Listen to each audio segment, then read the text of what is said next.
What if humanity's greatest story, the tale of a flood that wiped out the world, was indeed just a myth? Across continents and through the corridors of time, whispers of a great deluge echo from every civilization. From the deserts of Mesopotamia to the temples of Mesoamerica, people told of waters that rose without mercy, swallowing mountains, cities, and empires whole. It's a story so old, so universal, that you have to wonder, how could so many cultures, separated by oceans and centuries, all remember the same cataclysm? Welcome to Fact Files, where history's greatest mysteries come alive. Today, we're diving into the ancient apocalypse, the great flood that might have truly happened. We'll explore what connects myth to geology, faith to archaeology, and why a story told thousands of years ago might still carry a warning for us today. This isn't just another tale of gods and punishment. It's a deep, investigative journey through myth, science, and memory, a search for whether a real global disaster lies behind humanity's oldest story. Because what if the Great Flood was not just a story, but history itself? Nearly every ancient civilization, from the Sumerians and Babylonians to the Hebrews, Maya Hindus, and Greeks, tells of a massive flood sent by divine powers. The details change, but the essence remains. Humanity strays, the gods grow angry, and the waters rise. In ancient Mesopotamia, the Epic of Gilgamesh spoke of Utnap, chosen to build a great vessel to survive a flood sent by the gods to cleanse the earth. The Hebrew Bible tells of Noah's Ark, a near-identical tale. One man, a warning, an ark, and a world reborn. The Greeks told of Deucalion and Pyrrha, survivors who repopulated the world after Zeus unleashed a flood to destroy mankind. And across the ocean, in the rainforests of Central America, the Maya spoke of gods who grew disappointed with their clay creations and washed them away with a torrent of divine water. For centuries, scholars dismissed these tales as moral fables, stories told to teach lessons of humility or divine wrath. But then, something remarkable began to happen. As geology, archaeology, and climate science, advanced evidence started to emerge that the world really did experience an era of catastrophic flooding and sea level rise around 10 to 12,000 years ago. Exactly when so many of these flood myths seem to point. Imagine being alive at the end of the last ice age. The world was cold. Massive glaciers covered continents, and human civilization was just beginning to form its first settlements. Then, something changed rapidly. Temperatures spiked, ice sheets melted at terrifying speed, and sea levels rose more than 120 meters in just a few thousand years. Entire coastlines vanished beneath the waves.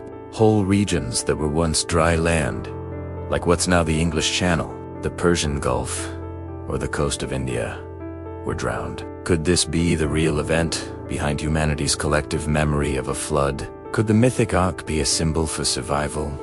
A metaphor born from real people clinging to life as their world disappeared underwater? Some scientists think so, and as we dig deeper, the lines between story and science blur more than ever. The question isn't whether floods happened.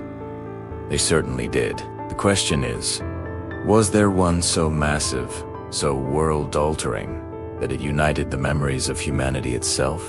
The myths that echo across the world, the story of a great flood, is astonishingly universal. From the icy tundras of the north to the lush jungles of Central America, every culture seems to have preserved a memory of a cataclysmic deluge. What is striking is not just the presence of these myths, but the incredible similarity in their structure and details. Time and again, we encounter divine punishment, a chosen survivor or family, a vessel to preserve life, and the eventual rebirth of civilization. These parallels are so consistent that it becomes difficult to ignore the possibility that they are rooted in a real event. Consider the Epic of Gilgamesh, where Utnapishtim builds a massive boat at the god's command, preserves life, and survives a flood meant to cleanse the earth. Noah's Ark carries the same themes, while Deucalion and Pyrrha in Greece endure a similar catastrophe, repopulating the world with wisdom and resilience. Even among tribes with no apparent contact, similar tales emerge, a warning from the divine. Survival through extraordinary means,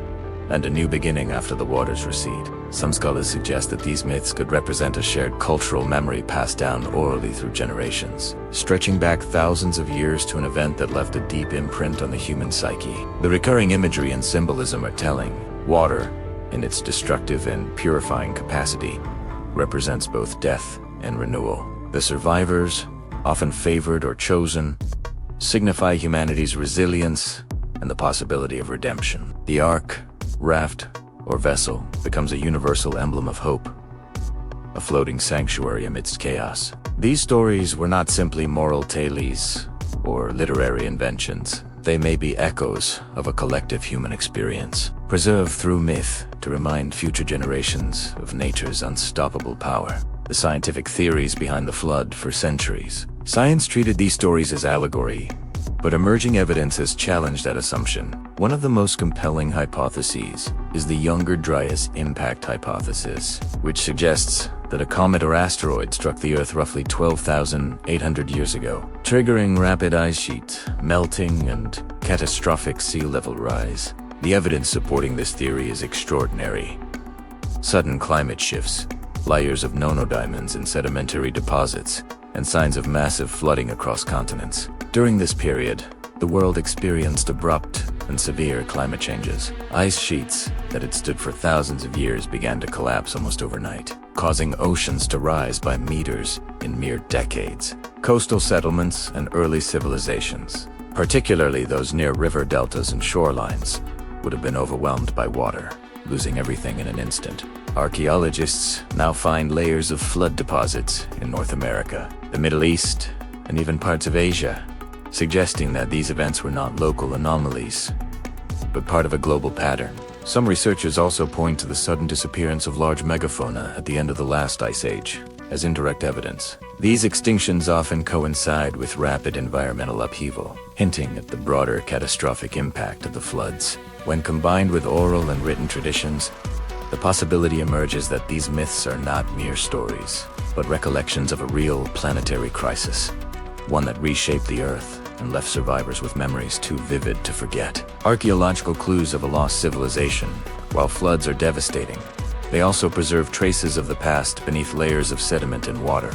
Across the world, archaeologists have uncovered submerged ruins that hint at civilizations lost to rising seas. In India, the ancient city of Dwarka, mentioned in Hindu texts, lies partially underwater. The precision of its layout, the remnants of stone structures, and evidence of sophisticated urban planning suggests a thriving city abruptly engulfed by the ocean. Similarly, off the coast of Japan, the enigmatic ruins of Yonaguni have sparked debates among historians and archaeologists. Some argue they are natural formations, while others see evidence of human engineering, terraces, steps, and walls carved with intention. In Europe, Doggerland, once a vast region of land connecting Britain to continental Europe, sank beneath the North Sea, displacing communities and erasing evidence of an entire human landscape.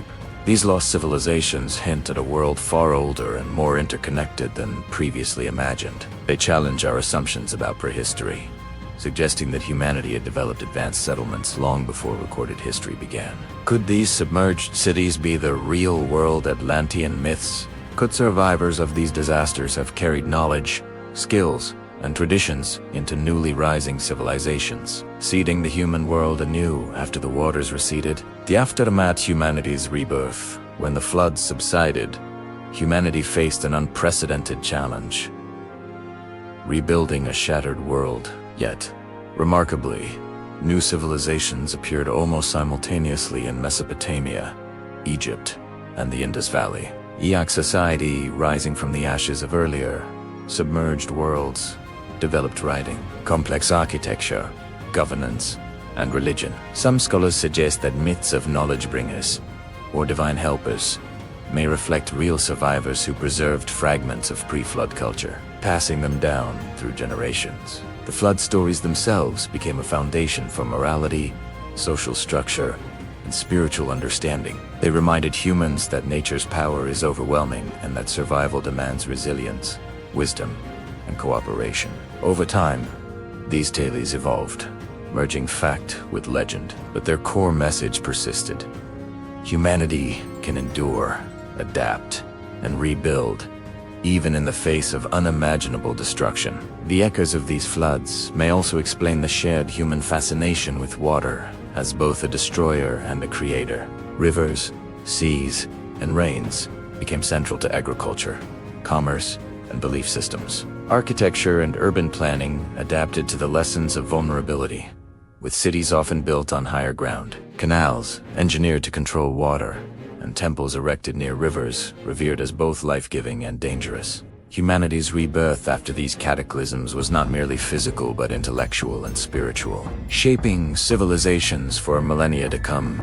The story of the Great Flood is more than a relic of the past. It is a reminder of humanity's fragility in the face of nature. Today, as we witness rising sea levels, melting glaciers, and increasingly extreme weather events, the ancient flood myths resonate with renewed urgency. What once seemed like allegory may now serve as a warning. History tells us that civilizations, no matter how advanced, can be overwhelmed when nature shifts beyond their control. The cataclysms of 12,000 years ago are mirrored in the challenges of our modern world, from coastal erosion in Bangladesh to the hurricanes battering the Americas. Humanity's survival has always depended not just on innovation, but on respect for the forces that shape our planet. Beyond caution, these myths also inspire reflection. They remind us that stories connect us across time, that the fears and hopes of our ancestors are not so different from our own. The shared memory of destruction and rebirth teaches resilience, cooperation, and foresight. We can look to these narratives not only as warnings, but as guides, urging us to think long-term, to build societies that can withstand shocks, and to cherish the knowledge passed down through generations. The Great Flood may have erased entire civilizations, but it also planted seeds of human ingenuity and perseverance. The parallels between past and present are striking. Communities living near coastlines today face the same questions their ancestors once did: how to survive when water threatens to overwhelm life as they know it, how to preserve culture and knowledge amidst loss, and how to rebuild after devastation. In reflecting on these ancient stories, we find both humility and hope. Humility in recognizing that nature's power is vast, and hope in knowing that human beings, time and again, have proven capable of adaptation and renewal. From the tablets of Mesopotamia to the shores of lost cities beneath the ocean, the evidence suggests that the Great Flood may not be merely a legend.